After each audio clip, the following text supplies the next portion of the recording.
25 questions in 25 days. Hello, Aluxers. This is a special series we're doing before the end of the year, where we answer some of the questions you ladies and gents have sent our way. If you're new here, do yourself a favor and subscribe. You're currently missing out.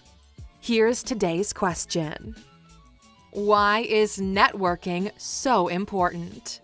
Asked by Philip via the secret Facebook group for Aluxers.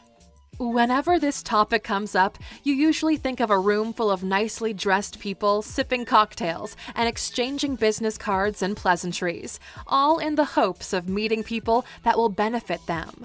They're either looking for opportunities or for solutions to their problems. Networking creates long and lasting relationships with others. It's about making a connection with someone that, if you can call them a year from now, they'll be happy to hear from you. You'll get together and share what interesting projects you're working on, the good, the bad, and maybe even leverage each other's knowledge and contacts for personal gain. Sociologists call this having social capital. The more people you know that fit in the previous description, the more valuable your network is. And if you're wondering where to find them, well, pretty much anywhere.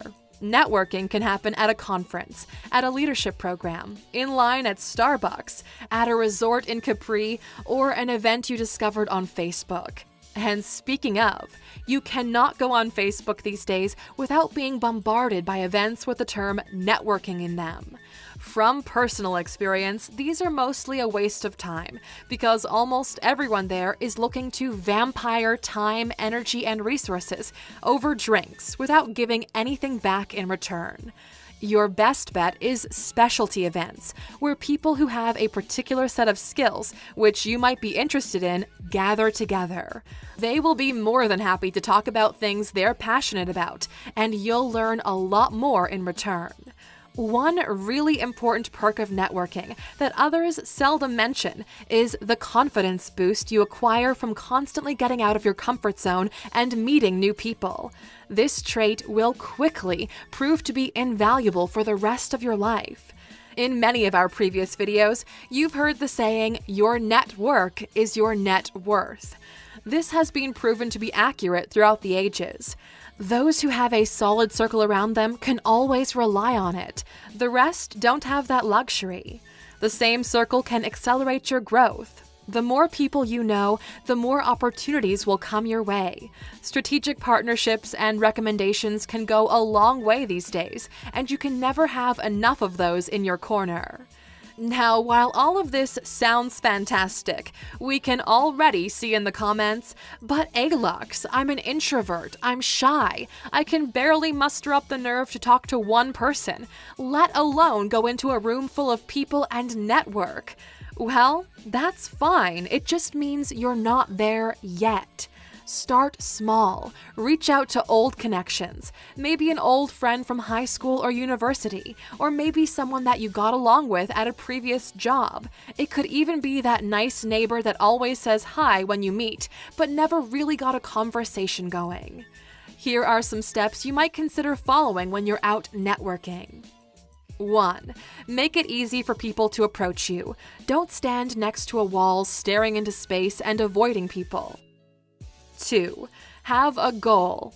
Go into a conversation with someone with the goal of learning about them and genuinely be interested. 3. Initiate the first step. Ask a person a question about their hobbies, interests, passions.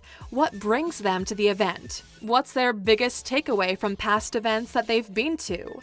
People love to recommend resources, and you can create a connection based on similar interests. 4. Balance a conversation. Think of it like a tennis match. You talk a little, then the other person talks a little, and it keeps going back and forth. 5. Give first, receive later. This comes a few minutes into the conversation. Maybe you give that person a tip about something they shared, or you offer advice on how to solve a problem they have, or you can even connect them to someone you know will be of help. Usually after you do this, people have an internal instinct to help you in return. 6. Don't bring negativity into play. Don't bond with others over how much the event sucks or how terrible the speaker was. Instead, always focus on the positive. Optimists outperform pessimists or realists in the long run. 7. Keep your conversations short and meaningful. Don't waste people's time. 8. Enjoy the event or setting. Just think about how you made your current contacts. You'll find that most of them you met in different circumstances and bonded over little things. With enough time, this will all lead to a quality friendship. Just don't force it. If you want to get better at networking and building up that circle of yours, we can't recommend enough a book called Never Eat Alone by Keith Ferrazzi. You'll learn a bunch of quick tools that will take your networking game to the next level. We know the audiobook is fairly expensive at $27, but if you go to alux.com/freebook and sign up, you can get it for free, thanks to our friends at Audible. Human beings are social creatures, so why not improve that aspect of your life? Do you have some other tips that might help Aluxers out there? What's your experience with networking? We can't wait to hear your stories. If you want to make sure you're not missing any of the daily value we provide, make sure to subscribe and follow us on social media. You can never have too much motivation in your life. We handpicked this video for you to watch next. We look forward to hearing from you, and as always, see you back here tomorrow.